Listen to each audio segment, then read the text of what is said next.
시편 산책의 길을 함께 걷게 되어 참으로 감사합니다. 오늘 우리가 걸어가야 할 길은 65편입니다. 이 시편은 참 아름다운 시인 것 같아요. 아름다운 단어, 시도 참 아름답지만 그 내용이 처음부터 끝까지 감사로 가득 차 있기 때문입니다. 이 시는요, 어떻게 보면 세 개의 풍경으로 나뉘어져 있는 것 같아요. 성전에서 드리는 예배의 풍경, 둘째는 바다와 산을 잠재우시는 창조주 하나님의 풍경, 마지막 세 번째는 비가 내린 들판에서 곡식이 자라는 풍경입니다. 우리 함께 이렇게 세 가지 풍경으로 우리가 어떻게 하나님께서 주신 감사로 풍성한 삶을 살 수 있는지 함께 걸어가 보도록 하겠습니다. 1절에서 이렇게 다윗이 고백하고 있습니다. 하나님이여, 찬송이 시온에서 주를 기다리오며 사람이 서원을 주께 이행하리이다. 아멘. 여기서 찬송이 주를 기다린다, 찬송이 시온에서 주를 기다린다라는 표현은 좀 독특한 것 같아요. 원래 이 단어에는 침묵이라는 의미가 담겨 있어요. 찬송이 주를 기다린다는 그 의미에는 침묵이라는 것이 담겨져 있는데, 하나님 앞에서 우리가 먼저 조용히 기다리는 것, 그 침묵 속에서 내 내면에서 올라오는 찬양이라는 뜻을 가지고 있습니다. 여러분, 그래서 우리가 신앙생활에는요, 이 두 가지가 꼭 필요해요. 그것은 바로 침묵과 찬양입니다. 우리는 보통 찬양이 익숙하죠. 오늘 이렇게 364장 찬양했던 것처럼 입을 열어 노래하고, 입을 열어 기도하고, 입을 열어 선포하는 것은 잘합니다. 그런데 우리 신앙인들이 참으로 어려워하는 게 침묵이에요. 잠깐이라도 조용히 앉아 하나님을 기다리는 것이 참 어려워요.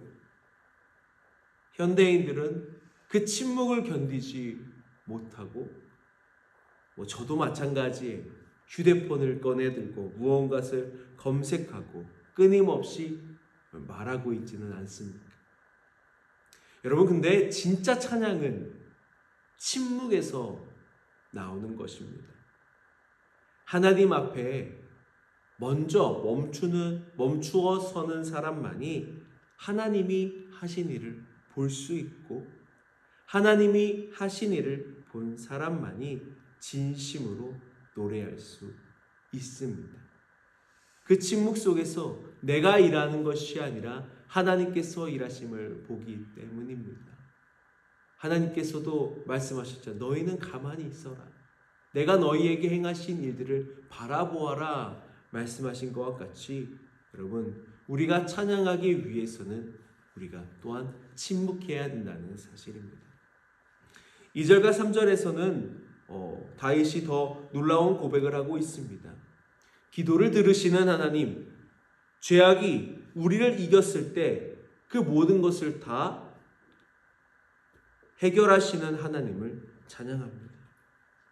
여러분, 가만히 보면요, 이 시편 65편의 이 출발점이 바로 이거예요.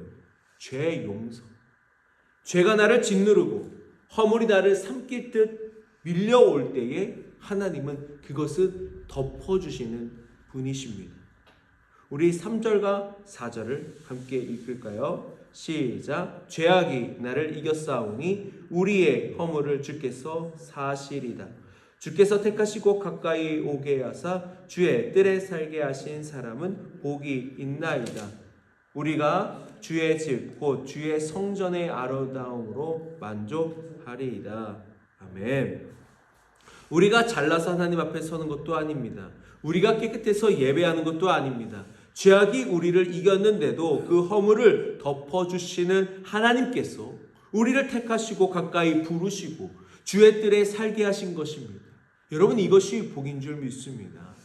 오늘 아침 이 자리에 앉아 있는 것 자체가, 오늘 아침 내가 나의 거처에서 하나님의 말씀으로 시작하기 위해서 온라인으로 예배를 듣는 그 자리, 그 자체가 여러분 하나님의 은혜임을 기억하시길 바랍니다. 5절부터 8절까지는 여러분 또 다른 시선이 펼쳐지게 돼요. 성전 안에서 우주로, 예배당에서 바다와 산으로 시선이 옮겨져 갑니다. 다윗은 하나님을 우리 구원의 하나님이라고 부르면서 땅의 모든 끝과 먼 바다에 있는 자에 의지할 뿐이라고 고백하고 있습니다. 여러분, 하나님은 나의 하나님이신가에 동시에 온 세상, 온 우주의 하나님이라는 사실입니다. 우리는 때때로 하나님을 너무 작게 생각해요. 내 중심이기 때문에, 나라는 사람은 이기적이기 때문에, 나 중심으로 생각하기 때문에 내 가정, 내 교회, 내 나라 안에 갇힌 하나님을 상상하게 됩니다. 그런데 다윗은 하나님을 깊이 묵상할수록 산을 세우시고 바다의 파도 소리를 잠재우시고 민족들의, 모든 나라들의 떠드는 소리까지 잠잠케 하시는 그 하나님을 고백하고 있습니다. 여러분, 그래서 7절의 표현이 참 멋진 것 같아요. 7절에 뭐라고 하고 있어요? 바다의 설렘과 물결의 흔들림과 만민의 소요까지 진정하시나이다. 아멘. 우리 마음속에도 바다가 있잖아요. 파도가 치죠. 잠잠할 때도 있지만 걱정이라는 파도, 두려움이라는 파도, 분노라는 파도가 몰려옵니다. 그런데 바다를 지으신 하나님이 그 바다를 잠재우실 수 있다면 우리 마음속의 파도도 여러분 잠재우실 수 있지 않을까요? 예수님께서 갈릴리 바다를 향해서 여러분 꾸짖으시고 그 바다가 잠잠하였던 것을 기억해 보시기 바랍니다.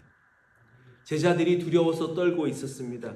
예수님께서는 그 배 안에서 주무시고 계셨죠. 그리고 일어나 한마디 하셨습니다. 단 한마디죠. 잠잠하라, 고요하라. 그러자 바다가 방금 전까지만 해도 성을 냈던 그 바다가 순식간에 잔잔해졌습니다. 시편의 하나님이 바로 그 예수님이신 거죠. 8절은 말합니다. 땅의 끝에 사는 자들이 하나님의 그 모습을 두려워하고 아침 되는 것과 저녁 되는 것을 즐거워한다고 말입니다. 아침과 저녁, 해가 뜨고 지는 이 평범한 일상이 사실은 하나님의 놀라운 일이라는 것이죠. 여러분, 우리가 얼마나 해가 뜨고 해가 지는 것을 보면서 기뻐하고 찬양했습니까? 그런데 해가 지는 것과 뜨는 것, 우리가 잠자리에 눕고 일어날 수 있는 이 모든 것이 다 하나님의 은혜이라는 것이죠. 9절부터 13절까지는 또 다른 시선으로 우리를 옮겨가게 합니다. 다윗은 땅을 돌보시는 하나님을 이제 노래하게 됩니다. 땅을 돌보사 물을 대어 심히 윤택하게 하시며 하나님의 강에 물이 가득하게 하시고 이같이 땅을 예비하신 후에 그들에게 곡식을 주시나이다. 여기서 돌보사라는 단어는요, 방문하다라는 뜻이에요. 하나님께서 직접 이 땅에 찾아오셔서 물을 대주시고 흙을 부드럽게 하시고 새싹이 잘 자라날 수 있도록 돌보아 주신다는 것이에요. 하나님은 멀리 계신 분이 아닙니다. 우리의 밭에, 우리의 삶에, 우리의 일터에 직접 찾아오시는 분이라는 것이죠. 11절, 주의 은택으로 한 해를 관 씌우시니 주의 길에는 기름방울이 떨어지며. 아멘. 우리의 그 삶 가운데에 왕관을 씌우신답니다. 하나님께서 지나가시는 길마다 기름이 떨어지듯이 그 하나님의 복이 흘러 넘치고 있다는 것을 다윗은 노래하고 있습니다. 그리고 그 마지막 절은 정말 멋진 것 같아요. 목장이 양떼로 옷을 입고 골짜기는 곡식으로 덮인다고 합니다. 그 모든 사람들이 다 즐거이 외치고 또 노래한다고 합니다. 들판과 산과 계곡이 다 같이 합창단이 되어서 하나님을 찬양하는 장면이 보이고 있죠. 여러분, 오늘 밖에 나가시면 오늘 삶 가운데에 한번 나의 삶을 둘러보십시오. 나무도 풀도 바람도 다 하나님을 노래하고 있을 것입니다. 그런데 만물 중 가장 귀하게 지음받는 우리가 하나님을 노래하지 않는다면 이것이 얼마나 안타까운 일인가. 여러분, 우리 시편 65편을 통해서 세 가지 풍경을 다시 한번 떠올려 봅니다. 죄를 용서받고 하나님께 가까이 나아가는 예배의 자리, 우리의 마음의 파도까지 잠재우시는 하나님의 손길, 그리고 우리의 삶의 들판을 풍성하게 채우시는 하나님 아버지의 그 돌보심, 이 모든 것이 오늘 우리에게도 여전히 가득한 하나님의 은혜인 줄 믿습니다. 여러분, 오늘 하루를 어떻게 시작하시겠습니까? 바쁘시죠? 바쁜 일정 가운데에 아무 생각 없이 우리가 달려가야 할까요? 아니면 잠시 멈추어 침묵으로 하나님을 기다려야 할까요? 불평의 말을 쏟아낼까요? 아니면 찬양의 노래를 부르는 하루가 되어야 할까요? 다윗처럼 우리 하루를 침묵으로 시작해 노래로 하루를 마무리하는 그런 복된 하루가 되시기를 예수 그리스도의 이름으로 축원드립니다. 아멘.